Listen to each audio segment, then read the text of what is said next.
Dito sa Pilipinas, hindi makakaila na basketball ang pambansang sports natin. Mapa Pro League, amateur, kanto basketball, at pustahan ay talagang umaapaw ang suporta nating mga Pinoy. Ganun natin kamahal ang larong basketball. Kada lugar dito sa Pinas, iba't iba ang uri ng mga players. May magagaling at meron ding average. Pero iba na ang usapan na kapag binanggit mo na yung lugar ay may isang player na tatatak sa isipan. Welcome sa eHoops Basketball Stories featuring Ronald Tapar at ito ang kwento niya. Si Ronald Tapar ay ipinanganak noong May 2, 1983 sa Balintawak, Quezon City, Philippines. Bunso sa 8 magkakapatid nila Rocky Tapar at Loli Tapar.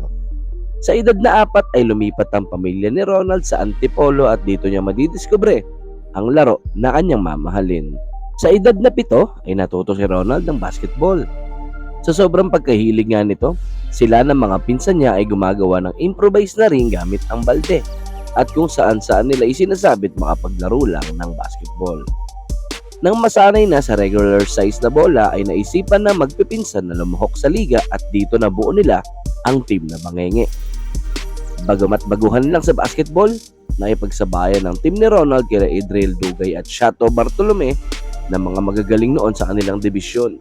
Bagamat hindi pinalad sa liga na sinalihan, dito na pagtanto ni Ronald na may future siya sa basketball. 5th grade sa San Jose Elementary School ay unang breakout ni Ronald nang makuha siyang varsity dito at ipanglaban ng Antipolo sa unit meet ngunit natalo sa championship. Ang laki din ng panghihinayang niya dahil sila sana ang lalaban sa palarong pabansa. Pagdating naman sa kolehiyo, nakuha din itong varsity sa WCC Quezon City. Sa mga panahong ito, masyado na siyang nahinog sa paglalaro at nagkaroon ng mga offers na maglalaro sa mga ligang labas at dahil din medyo gupit sa pera, ay dito na siya nag-focus. Sa edad na 18, hindi na niya masyado nakakasama sa paglalaro ang Bangenge team. Dahil na din may mga trabaho na ito, kaya si Ronald ay lumipat sa kanyang ate sa Teresa Rizal at dito niya tinuloy ang paglalaro ng basketball.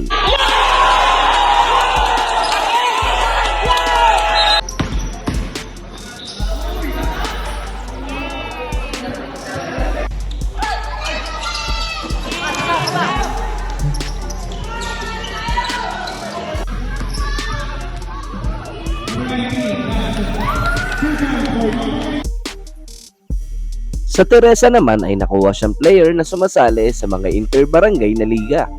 At dahil nga malakas na maglaro si Ronald ay nakuha na rin siyang player na lalaro sa inter-town para sa lungsod ng Teresa. Sa edad na 18 ay glory days na nga ni Ronald sa kanyang basketball career. Kumikita siya ng sapat sa pamamagitan ng paglalaro na hilig niya at unti-unti nang nakikilala si Ronald dito sa Rizal. Kaya pagbalik sa Antipolo ay kinuha na din siyang player sa noong sikat na court na auditorium. Sitio Bagong Purok ang lugar na kanyang kinalakihan dito sa Antipolo at ang sitio nila lagi ang suki sa mga championships. Nagulat din ang kanyang mga kalugar dahil sa height na 5'9", kahit payat ito noon ay kaya magdunk at talagang high scorer na kanyang team at nakikipagsabayan sa mga ex-PBA player like Sandy Salvacion at Tata Fernandez. Pinangunahan niya pa ang kanyang team pagdating sa scoring, rebounding at assist. Sa mga panahong iyon, nanatili na muli si Ronald sa Antipolo. Kinuha naman siya para maglaro sa Pedraha.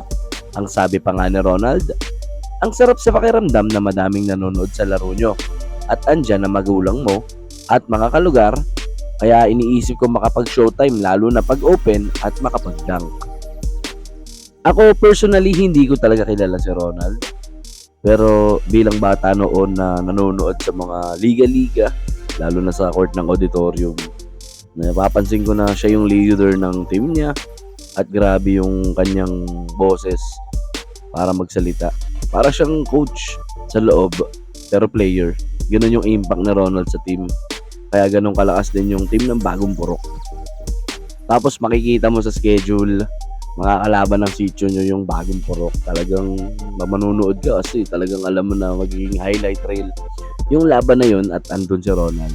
Grabe scoring, grabe rebounding, grabe yung set ng plays. Napansin na din si Ronald ng mga scout ng team ng Antipolo